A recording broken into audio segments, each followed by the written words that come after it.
Hi, everyone, and welcome to Insights in Caribbean Intellectual Property, the official podcast of the Caribbean and America's Intellectual Property Organization. I'm your host, Pete Manning, along with Jenna Flanagan. Today's topic is Data's New Frontier, the Global South's digital struggle. How about this for a thought? What if the most valuable resource in the world today isn't oil or gold, but data? And what if I told you that some of the most exploited sources of that data are countries in the Global South? That's such a striking way to frame it. And it's exactly what Dr. Abiola Inniss has been working on. This idea that data is the new frontier of exploitation, and the Global South is right at the center of it. Right, and she doesn't just stop at pointing out the problem.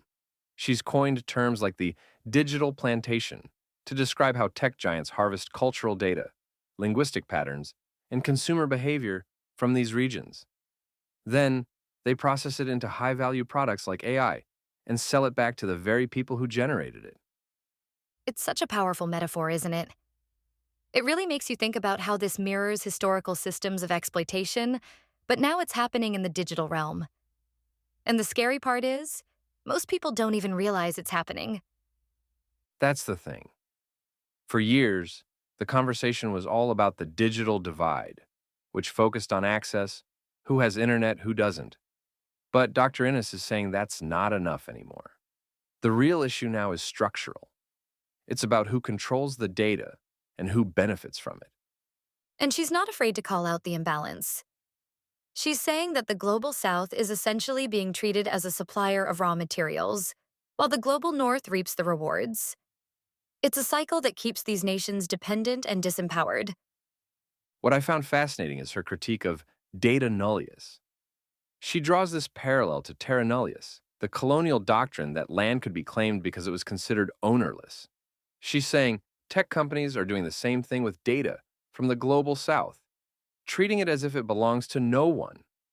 And that's where her idea of the sovereign archive comes in. It's such a bold concept.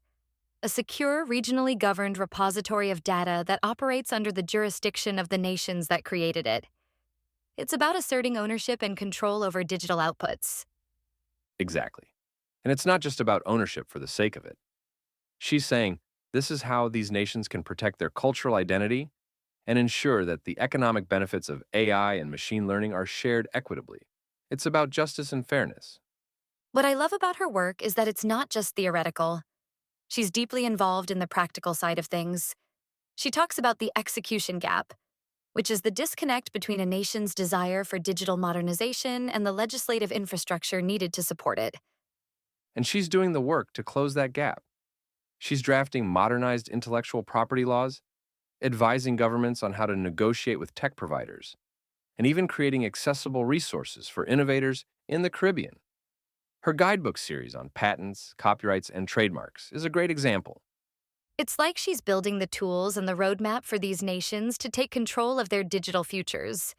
And her vision of a digital Bandung really ties it all together. It's this idea of collective independence for the Global South, but in the digital realm.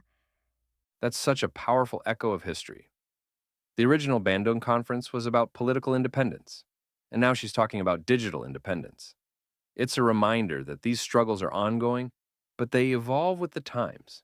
And her focus on the algorithmic author is another layer to this. She's not just talking about protecting data.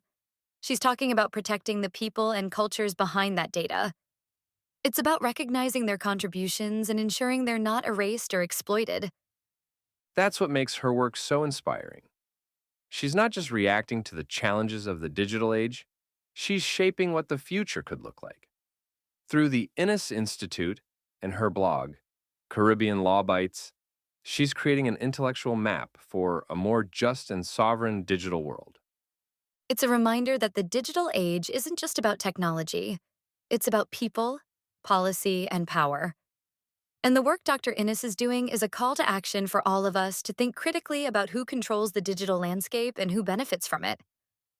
Absolutely. It's about asking the hard questions and refusing to accept the status quo.